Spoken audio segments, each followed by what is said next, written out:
Com o final da Primeira Guerra Mundial, em 1918, os países europeus que participaram do conflito quebraram total economicamente. Isso fez com que os Estados Unidos se tornassem a nova economia mundial, até por já serem grandes produtores e exportadores dos produtos. E assim o dólar se tornou referência no mercado mundial, ou seja, qualquer crise que acontecesse nos Estados Unidos ia afetar o mundo inteiro. E foi o que aconteceu uns anos depois com a crise de 29. E o país americano, ele começou a investir muito na Europa para ajudar os países a se reerguerem pós-guerra.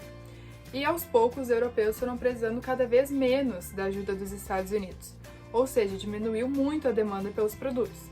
Só que ao invés dos Estados Unidos diminuir a produção, eles continuaram produzindo o mesmo número e enviando, exportando pouco. E assim causou a crise da superprodução, que eles produziam mais do que exportavam. E como era um país liberalista, ou seja, o Estado não intervia na economia, o governo não tinha controle sobre a distribuição de renda, que era desigual, e nem sobre os salários dos trabalhadores, que era baixo. Ou seja, o poder aquisitivo da população não era o suficiente para comprar todas as mercadorias que eles produziam. Os 5 principais motivos que levaram a crise de 29 a acontecer foi a crise de superprodução, que era isso deles produzirem mais do que vendiam, e isso fazia com que os preços baixassem. O país ser liberalista, ou seja, o Estado não intervia na economia e não tinha como ajudar eles a se reerguerem. A concentração de renda, a recuperação da economia na Europa, porque aí eles demandavam cada vez menos produtos dos americanos, e a especulação na bolsa de valores, que foi quando estourou a crise. Naquela época, era muito fácil realizar empréstimos nos Estados Unidos, tanto para comprar algo ou para investir. E com a popularização da Bolsa de Valores, todos passam a investir nela, não era só mais os ricos como antigamente. Isso porque era possível agora comprar pequenas partes dos consórcios, tornando o preço muito mais acessível, só que quando as ações caíam, tinha que ser mantido por quem comprou o consórcio.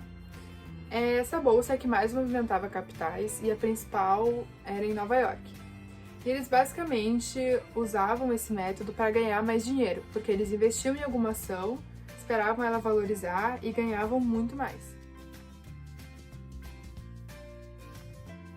A quebra da bolsa aconteceu porque o número de pessoas vendendo ações era muito maior do que o número de pessoas que queria comprar elas. Então as ações foram se desvalorizando cada vez mais, até a valer quase nada, assim, praticamente.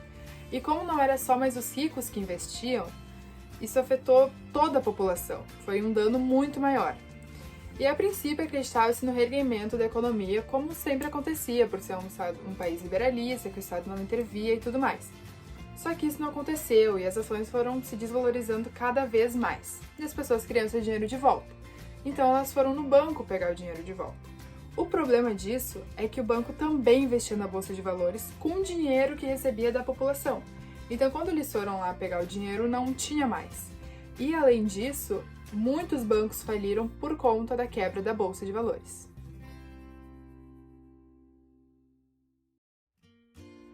Algumas consequências da quebra da bolsa de valores é que, como não tinham dinheiro, os indivíduos não conseguiam comprar as mercadorias.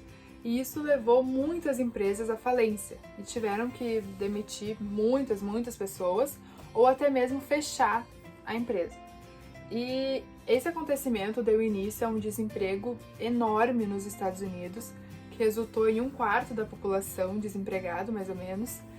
E essas pessoas, consequentemente, viviam à base de doações ou da sopa para desempregados que a Cruz Vermelha fornecia. E, além disso, naquela época, não havia um sistema de previdência pública, um seguro-desemprego, nem assistência do governo, o que piorou muito a situação. E essa época também, por conta disso e de outros motivos, é caracterizada como a Grande Depressão, porque ela é rodeada de muito medo, tristeza, altos números de suicídio, muitas pessoas perdendo tudo que tinham. Então foi uma fase muito difícil para os Estados Unidos e para a economia mundial também. Nessa foto que eu vou colocar aqui, a gente pode ver um comercial muito famoso da época da Era de Ouro dos Estados Unidos, que aconteceu logo antes da crise de 29, que era a época de euforia, que todo mundo começou a investir na bolsa de valores e estava tudo dando certo, várias mercadorias, vários produtos estavam sendo criados, inovações. eles estavam investindo na Europa, estava tudo dando certo antes de quebrar a bolsa e acontecer toda a crise que eu já expliquei. E aqui a gente pode ver uma família tradicional americana, pai, mãe, filho, filha e um cachorro, todos brancos, dirigindo um carro. E do lado tem o slogan "There's no way like the American way", que eles usavam muito isso relacionando o consumismo à felicidade. Isso porque eles inovavam muitos produtos, né? Eles criaram muitas coisas naquela época e eles usavam a tática de se virem uma família muito feliz ou pessoas muito felizes usando tal produto, que nesse caso é o carro, né? Todo mundo ia querer comprar, porque ia querer ser tão feliz quanto a família que estava no comercial por conta do carro.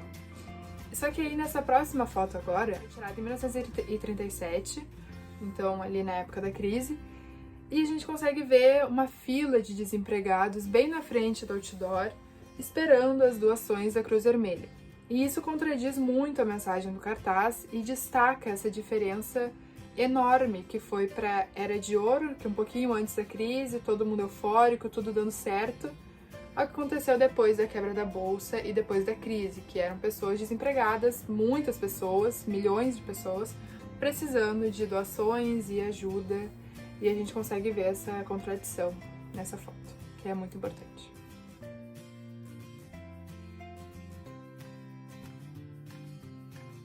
No ano de 1932, Franklin Delano Roosevelt, do Partido Democrata, venceu as eleições dos Estados Unidos e começou seu governo no ápice da crise, quando não tinha nenhuma expectativa de melhora. E ele fez muita diferença porque ele saiu do que os outros políticos anteriores a eles pregavam, do liberalismo, da política de laissez-faire, eu não sei se falei certo porque é um termo em francês, mas que era o Estado não deve intervir na economia porque o mercado ia conseguir se reerguer sozinho, o que a gente viu que não aconteceu. Então Roosevelt percebeu que ele deveria sim intervir na economia, então ele aplicou um novo pacto econômico chamado de New Deal, que ele defendia, né, o Estado mexer na economia e ajudar a melhorar a situação.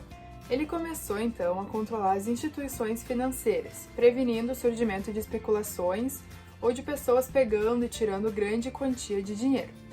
Em relação à Bolsa de Valores, ele passou a controlar os investimentos feitos nela para impedir de acontecer uma quebra de novo e toda a crise voltar.